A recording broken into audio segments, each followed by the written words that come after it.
The new GSCOP is no different to previous codes of practice. In fact, it is a serious mistake to assume that GSCOP is not just another example of government bureaucracy. It is quite clear that retailers are merely going through the motions of adopting GSCOP. Moreover, it is simply naive to think that GSCOP is a major opportunity to reinvent supplier-retailer relationships. We all have to keep in mind that all a buyer is interested in is gross margin and sales growth.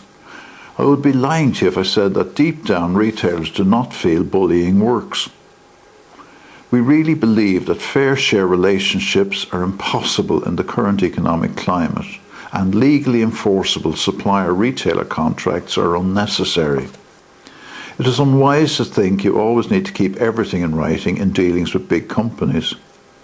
And anyone with real-world experience would realise retailers are over-rich cash machines that happen to sell groceries. In the current climate, it can no longer be assumed that retailers will simply not absorb losses from banned conditions in GSCOP. We all know accurate forecasting of shelf offtake is easy.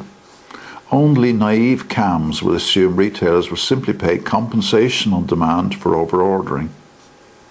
It is highly unlikely that retailers will seek additional compensation via trade funding and deductions. Also, price promotions benefit suppliers, so they should fully fund them. Moreover, there is no need to accept that anything can be done about demands for extra credit. Suppliers are wasting their time if they don't believe that buyers find personal relationships with sellers a waste of money.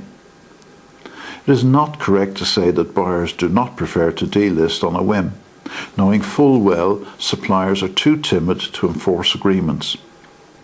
It is also naive to think that contributions to marketing costs don't have to be conditions of being a supplier, and the additional items like the cost of GSCOP administration need not be transferred to the supplier. In fact, history proves buyers really call the shots. All of us doubt if ever the supplier is prepared to walk away. This time, even experts believe that GSCOP is intended to protect suppliers. And if you're missing a trick if you think that GSCOP's ultimate aim is consumer protection. In fact, when you really think about it, in state-of-art retailing, the reverse is true.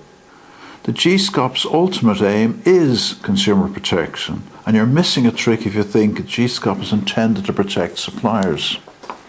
This time, even experts believe the supplier is prepared to walk away. All of us doubt if ever the buyer really calls the shots. In fact, history proves that additional items like the cost of GSCOP administration need not be transferred to the supplier.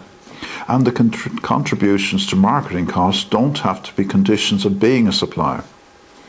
It is also naive to think suppliers are too timid to enforce agreements, knowing full well that buyers do not prefer to delist on a whim. It is not correct to say that buyers find personal relationships with sellers a waste of money. Suppliers are wasting their time if they don't believe anything can be done about demands for extra credit. Moreover, there is no need to accept that price promotions benefit suppliers, so they should fully fund them. Also, retailers will seek additional compensation via trade funding and deductions. It is highly unlikely that retailers will simply pay compensation on demand for over-ordering. Only naive cams will assume accurate forecasting of shelf offtake is easy.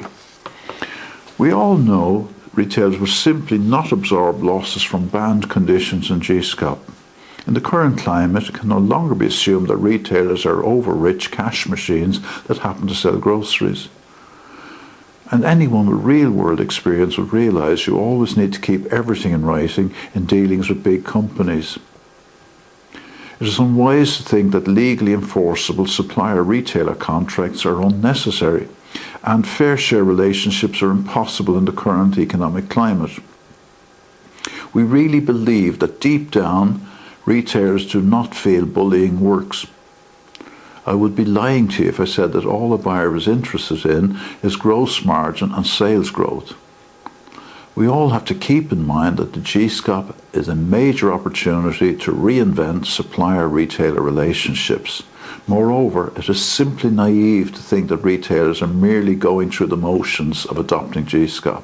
It is quite clear that the GSCOP is not just another example of government bureaucracy. In fact, it is a serious mistake to assume the new GSCOP is no different to previous codes of practice.